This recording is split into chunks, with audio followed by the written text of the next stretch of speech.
Captain Sarah Chen watched the replay for the 100th time, her knuckles white as they gripped the edge of the holographic display.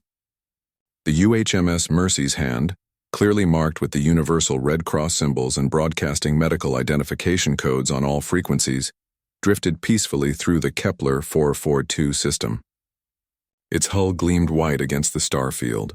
Solar panels extended like gentle wings, radiating the calm purpose of healing.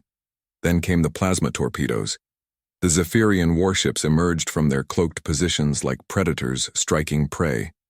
6 direct hits turned the hospital ship into an expanding cloud of debris and frozen atmosphere.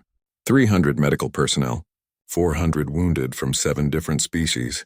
Gone in 12 seconds, Admiral, Chen said, her voice steady despite the fury burning in her chest, requesting permission to deploy the Terran Defense Fleet. Admiral Marcus Kane stood behind her, his weathered face carved from stone. Permission denied, Captain. Earth Command wants a diplomatic solution first. The bridge fell silent except for the soft hum of life support systems. Chen turned to face her superior officer, and Kane saw something in her eyes that made him step back. Not fear, but recognition. He'd seen that look before in the mirror, 40 years ago when the Centauri pirates had massacred a colony transport. Sir, Chen continued, with respect, they fired on a hospital ship. A hospital ship. That's not an act of war. It's an act of barbarity. 3 days later, the diplomatic channels delivered the Zephyrian response.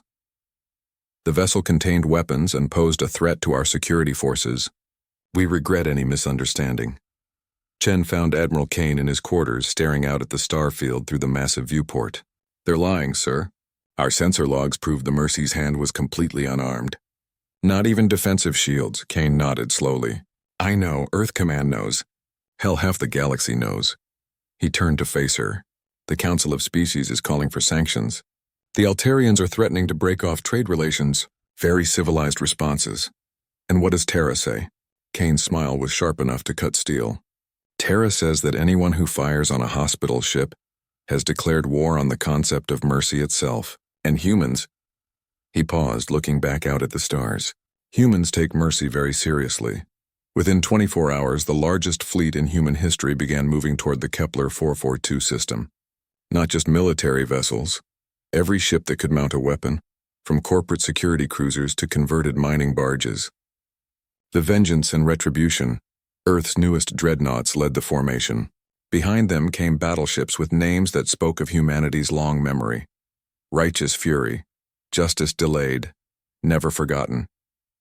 The Zephyrians had expected sanctions, maybe a blockade. They had not expected 800 ships dropping out of hyperspace in perfect formation, their weapon systems already charged. Captain Chen commanded the lead squadron from the bridge of her destroyer Hippocratic Oath. Her tactical display showed the enemy fleet, impressive by most standards, laughably inadequate against the assembled might of Terra.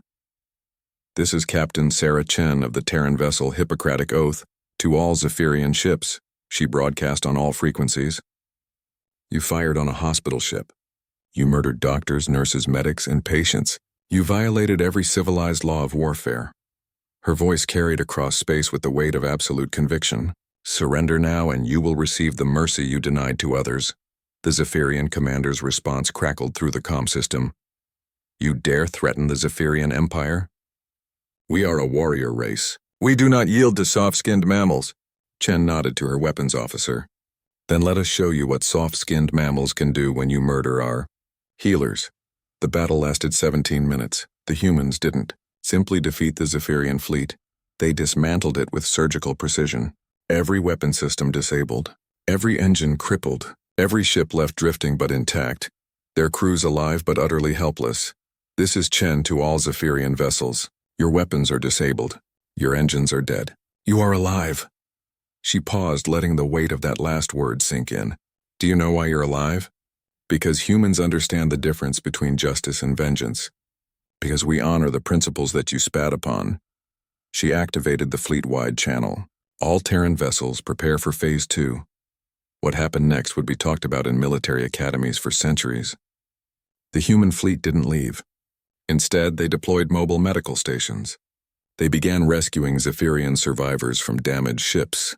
They treated wounded enemy combatants with the same care they would show their own. The galaxy watched in stunned silence as the species that had just delivered overwhelming military force immediately transformed into a rescue operation. Human medics risked their lives to save Zephyrian crew members. Human engineers worked around the clock to restore life support to crippled enemy vessels. Admiral Kane's voice echoed across every communication channel in the system. Let it be known throughout the galaxy.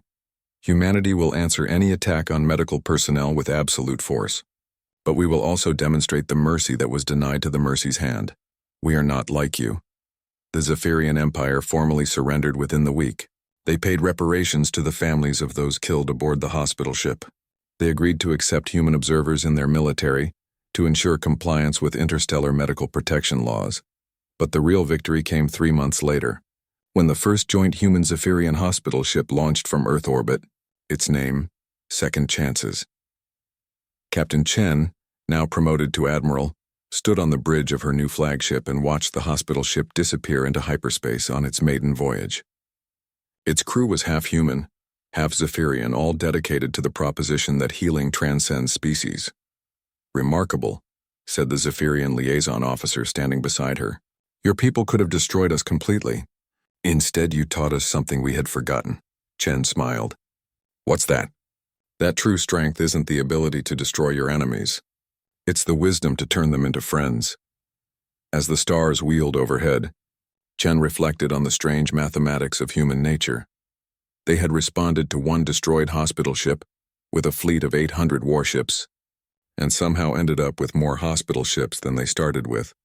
Perhaps that was the most human thing of all.